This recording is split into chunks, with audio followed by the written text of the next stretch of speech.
Hello दोस्तों, the Apoorva show में आपका स्वागत है। मैं हूं आपका दोस्त, आपका होस्ट अपूर्व। और यहाँ इस चैनल पर आपको कहानियाँ और कविताएं सुनने मिल जाएंगी। ये कहानियाँ मैं खुद लिखता हूँ, जो काल्पनिक हैं, और इन कहानियों का वास्तविकता से कोई संबंध नहीं। ये कहानियाँ सिर्फ आपके मनोरंजन के उद्देश्य से लिखी गई हैं। किसी की भावनाओं को ठेस पहुँचाना इनका लक्ष्य नहीं है। उम्मीद करता हूँ आपको मेरी लिखी कहानियाँ पसंद आएंगी। तो आइए बढ़ते हैं आज की कहानी की तरफ। इस कहानी का प्रथम और दूसरा भाग मैं चैनल पर अपलोड कर चुका हूँ, जिसका लिंक आपको डिस्क्रिप्शन बॉक्स में मिल जाएगा। तो वो दोनों भाग पहले ज़रूर सुनें, ताकि आपको तीसरा भाग अच्छी तरह से समझ आए। अब तक की कहानी में हमने जाना कि किस तरह वेदिका के आने से करण अपनी पहली एक तरफा मोहब्बत के दर्द से उभरता दिख रहा था। साथ ही वेदिका और करण की दोस्ती मजबूत होती नजर आ रही थी।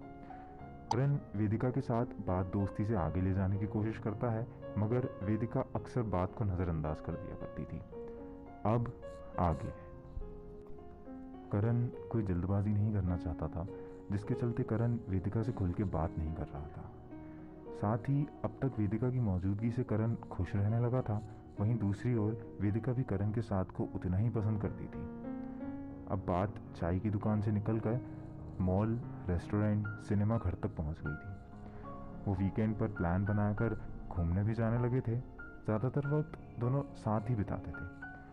कभी कभी करण के साथ होते वक्त वेदिका को किसी नंबर से फ़ोन आते थे, जिन पे बात वो करण से दूर जाके करती थी।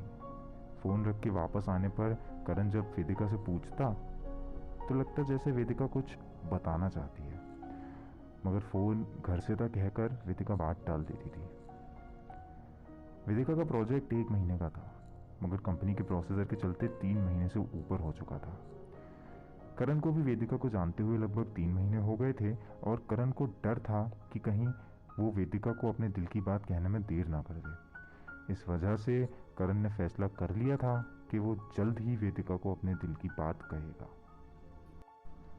दूसरी ओर वेदिका भी करण को कुछ बताना चाह रही थी, लेकिन अक्सर टाल जाया करती थी।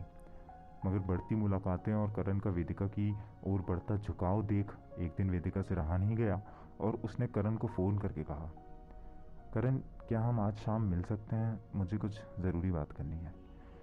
ये बात सुन के एक पल को करण थोड़ा सोच में पड़ गया था। करण के मन में कई सवालों की बौछार हो गई थी। एक तरफ करण को उम्मीद थी कि वेदिका अपने प्यार का इजहार करना चाहती है, तो दूसरी ओर एक शक, एक अनजाना सा डर था कि न जाने क्या बात होगी।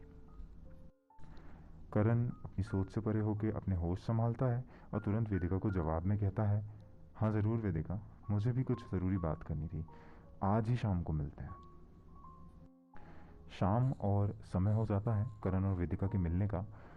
उस शाम करण और वेदिका दुकान में पहुंचे ही थे कि बादलों की गड़गड़ाहट होती है और तेज़ बारिश गिरने लगती है। करण एक पल को सोचने लग जाता है, आज तो तकदीर भी साथ है। दिल की बात कहने के लिए इससे बेहतर मौसम और क्या हो सकता है।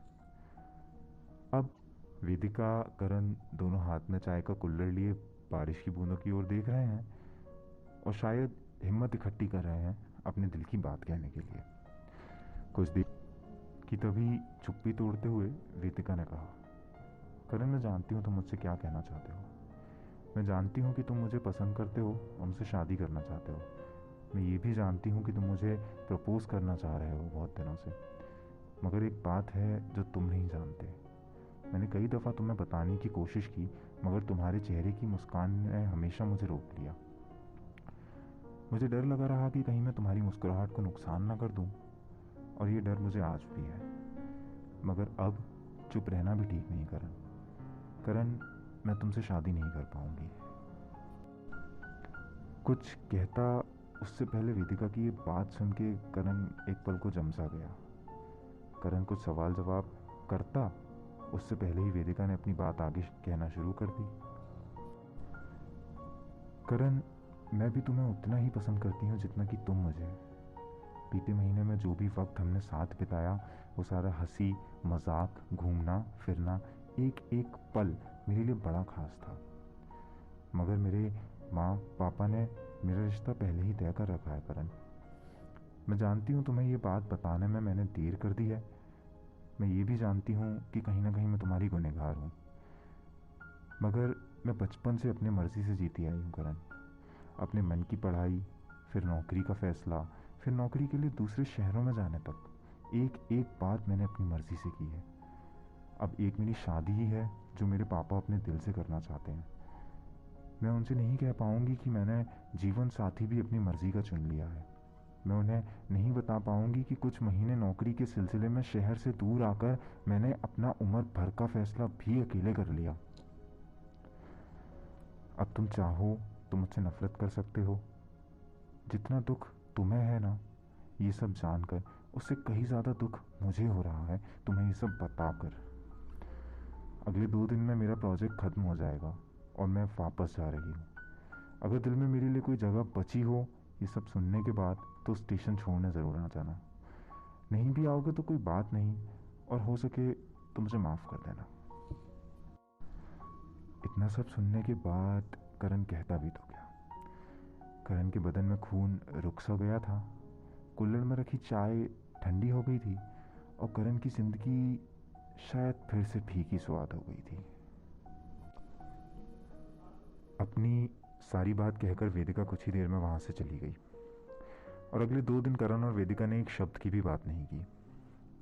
आज वेदिका स्टेशन पे खड़ी ट्रेन का इंतज़ार कर रही थी और उम्मीद भरी निगाहों से करण की राहें देखे जा रही थी। ट्रेन चलने में बस 5 मिनट रह गए थे जब वेदिका ने अपनी सीट पर जाकर बैठना सही समझा। अब तक वेदिका ने उम्मीद हार दी थी। उसे भरोसा हो गया था कि करण कहीं ना कहीं उससे नफरत करने लगा होगा और अब करण नहीं आएगा। वेदिका ये सब सोच ही रही थी जब वेदिका के फ़ोन पर एक कॉल आया। ये कॉल करण का था। फ़ोन उठाते ही वेदिका के बोलने से पहले करण वेदिका को खिड़की के ठीक सामने देखने को बोलता है। ट्रेन की खिड़की के उस पार कुछ दूरी पर करण खड़ा था। करण ने जल्दी से वेदिका को एक किताब पकड़ाते हुए कहा, आने में देर हुई नहीं, मैंने देर की है। आखिरी मुलाकात है, ज़्यादा देर साथ नहीं रहना चाहता था। ये किताब आखिरी तोहफा है मेरी तरफ से। चाहो तो मेरी याद के रूप में हमेशा साथ रखना। हमारी कुछ तस्वीरें हैं मेरे पास, तुम्हारी याद के रूप में संभाल रखी हैं मैंने। दिल में किसी बात का अफसोस मत रखना वेदिका। उम्मीद करता हूँ तुम जहाँ भी जाओ खुश रहो। इतना कह के करण ने हाथ हिलाकर वेदिका को आखिरी अलविदा कहा। वेदिका की आंख से आंसू रुक नहीं रहे थे और करण के चेहरे पर एक मुस्कुराहट थी, एक मुस्कुराहट जो साफ उसका दर्द बयां कर रही थी। दुखी दोनों थे, तकलीफ दोनों को थी। वेदिका को दुख था कि उसने करण को फिर एक दफ़ा उसी मोड़ पर लाकर खड़ा कर दिया था जहां वो पहली मोहब्बत के वक्त था। करण दुखी था कि इस दफ़ा 2 तरफा होके भी मोहब्बत पूरी नहीं हो सकी थी। मगर शायद करण ने इन बातों को संभालना अब सीख लिया था। करण को याद था जो वेदिका उसको समझाते वक्त कहा करती थी, बीते कल को भुला के आगे बढ़ना ही जिंदगी जीने का सही तरीका है करण। बस इतनी ही थी ये कहानी। इसी के साथ कहानी का अंतिम भाग समाप्त होता है। अगर आपको कहानी अच्छी लगी है और आप कहानी के साथ जुड़ पाए तो लाइक और शेयर करें। अगर कुछ बेहतर हो सकता था तो कमेंट करके ज़रूर बताएं। आगे इस चैनल पे और भी अच्छी कहानियाँ सुनने के लिए चैनल को सब्सक्राइब करें। मिलते हैं अगली वीडियो के साथ, तब तक अपना ख्याल रखें।